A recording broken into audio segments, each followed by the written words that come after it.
Have you ever gotten away with something so bad, so horrific, it bored deep inside of you, and ended up with a guilty pain inside of your stomach? Have you ever attempted to cut yourself on the arm to see how much you bleed to relieve stress? Have you ever wanted to get away from people who stand over your shoulder, watching your every move? Have you ever asked yourself this? I think, from up until this point, this has been the only time I have asked myself this, and the answers revealed themselves to be entirely positive. It's somewhere inside my stomach, and I know it. I just have to find a way to release it. Once I release it, the world will be gone, and happiness and sadness will combine to generate true chaos. It's impossible to never die, so why wait?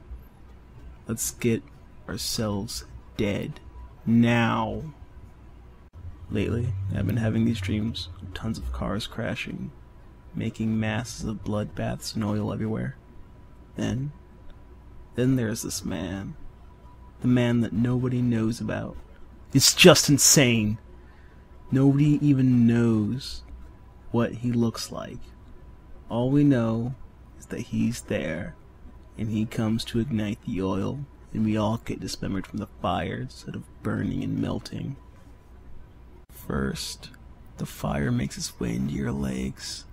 It slowly rips apart the tender flesh into two uneven parts, and the blood drips down the leftover string of meat. You fall down onto your knees and plant your face in the concrete. Then it runs around your legs and cuts off the circulation entirely. After you cannot feel your legs, it somehow pushes them over your head and disassembles your entire skeletal system through breaking your spine. The pain has rendered you unconscious, so you don't feel the rest, but it digs behind your face, poking outwards to make holes. Then it leaves you to die like everyone else.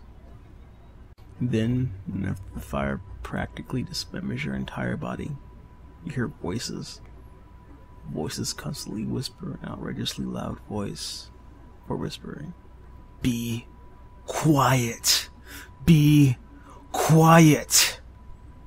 It hurts your head so much that your soul disappears.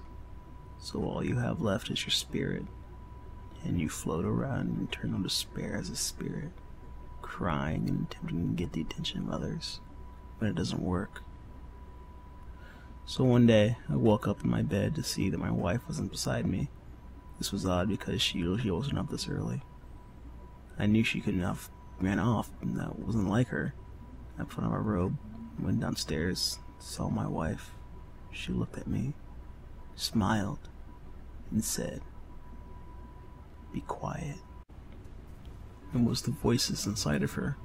I started to think about me no longer having a wife because she's gone and she's going to try to kill me. I cried out on horror and fear and fell on my back. "Margaret, no! We can work this out of you! Just let me call an exorcist or somebody!" She fell down on her knees and slowly crawled towards me, her face looking vicious and deadly. Her eyes suddenly faded out of blue and turned gray. In the blink of an eye, they were blood red, tears rolling down each cheek. I grabbed the kitchen knife. "Margaret, I don't want to do this. You're my dream girl. Don't leave me." She continued to walk towards me. I was done for. I was gone. Or she was, at least. I grabbed the kitchen knife and took aim. I raised it above my shoulder, shook a little, and just as she came to my knees, I let go of the knife, and it landed on her head. It slowly poked in, accurately, and I saw a few blood drips running behind the two bones behind her neck. She said, "Be quiet," again, and I was scared half to death. "Stop, please, Margaret! You're better than this!" I kicked her in the face and watched her roll back. The voice came again. She slid it down enough for me to roll back and break my glass face on my head. Your chest and stomach were absolutely clear. I raised the knife again. With all my force, the knife came down and hit her in the chest. I heard the puck as a slit inside of her heart. Blood came gushing onto my face, but it didn't stop me. I felt good about this. I was killing evil. I slid the knife out and did it again to make another coin slot.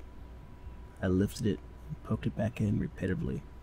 I think I must have missed 230 times, stabbed 867 times, poked 94 times.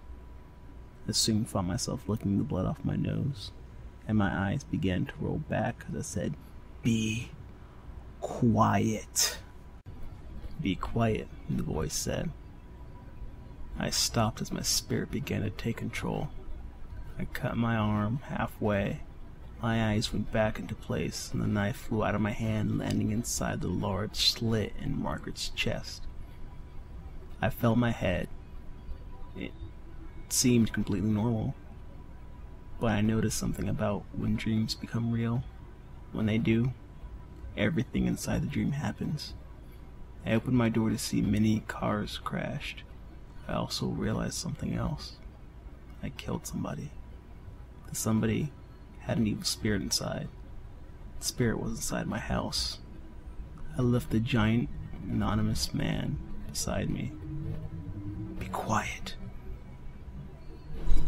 The spirit has lurked inside my house forever, never to leave. Whatever is left of Earth, please make it good. Or just never be quiet.